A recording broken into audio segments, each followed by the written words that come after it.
안녕하십니까. GBA-TV 농업뉴스입니다. 기술원은 최근 장마가 끝남과 동시에 도내 확산이 우려되는 벼 입도열병을 선제적으로 예방하기 위해 발생 경보를 발표하고 무인항공 병해충 119 방재단을 동원해 긴급 방제를 실시했습니다. 기술원에 따르면 벼 입도열병은 지난해보다 발생일이 15일 이상 빠르고 면적도 두세 배 늘어나 긴급 방제가 이루어지지 않으면 출수 뒤 이삭 도열병으로 이어져 수량 감소에 큰 영향을 미칠 것으로 예상됩니다.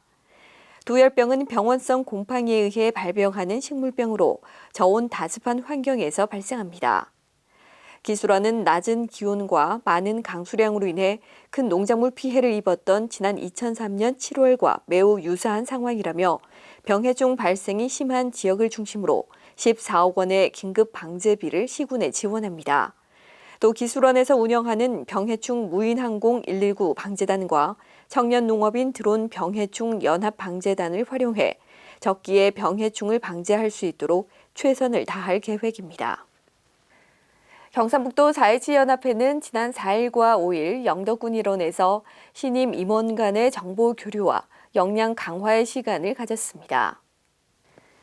도 임원은 4.17연합회 핵심 리더로서 사명감을 높이기 위해 협력 워크숍을 마련했습니다. 참석자들은 청년농업인 영농정착 우수농장을 방문해 성공 사례를 듣고 복숭아 포장에 들러 수확 등 일손 돕기에 참여했습니다. 또 영덕의 주요 관광지인 고래불 해수욕장을 찾아 환경 정화 봉사 활동을 벌였습니다. 안색은 신임 4.17연합 회장은 이번 워크숍을 통해 역량을 갖춘 청년 리더로서 살아나는 농촌, 새바람 행복 경북을 실현하기 위해 끊임없이 노력하겠다고 전했습니다. 최기현 도 농업기술원장은 4.17 회원 선후배 간 화합하고 자긍심을 고취하길 바라며 미래농촌 사회의 차세대 리더로서 역할을 다할 수 있도록 적극 지원하겠다고 밝혔습니다. 기술원은 지난 6일 영천의 포도 재배 청년 창업농을 대상으로 경영 진단 분석 컨설팅을 진행했습니다.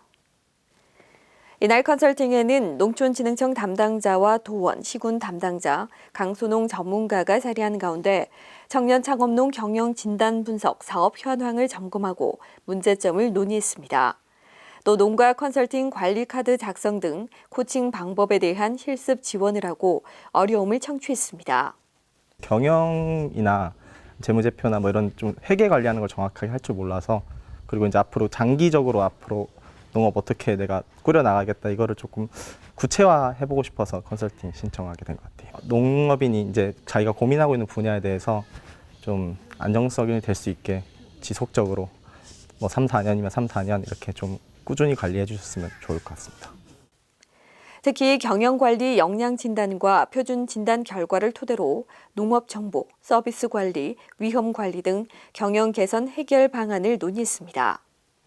이 밖에도 샤인머스켓 재배 기술 향상과 과수원 토양 개량, 포도 개화기 관리 요령 등 각종 상담도 이루어졌습니다. 다음은 농업기술원의 간추린 소식입니다. 과수 노지채소 데이터 수집 요원 역량 강화 교육이 지난 4일부터 나흘간 농업인 회관에서 열려 사과, 포도 등 작물별 빅데이터 수집과 구축 방법을 설명했습니다. 기술원은 영주, 상주 등 5개 시군에서 코로나19 의료진과 가족 등 700여 명을 대상으로 농가 맛집 체험 등 덕분에 챌린지 이벤트를 추진합니다. 유기농업연구소는 지난 3일 유기재배 농업인 등이 참석한 가운데 유기농업 연구 추진 방향 설정 간담회를 갖고 기술 수요 조사를 했습니다. 상주감연구소는 상주와 청도, 울진 등 감재배 농가를 대상으로 장마철 과습으로 인한 떫은감 낙과율과 병해충 피해율을 조사했습니다. 올해 장마가 유난히 길었던 만큼 벼 도열병뿐 아니라 사과 갈색 무늬병, 탄저병, 복숭아 세균 구멍병 등 각종 병해충 발생이 크게 확산될 것으로 우려됩니다. 농가에서는 철저한 사전 대비가 필요하겠습니다. 이상으로 GBA-TV 농업뉴스를 마치겠습니다. 고맙습니다.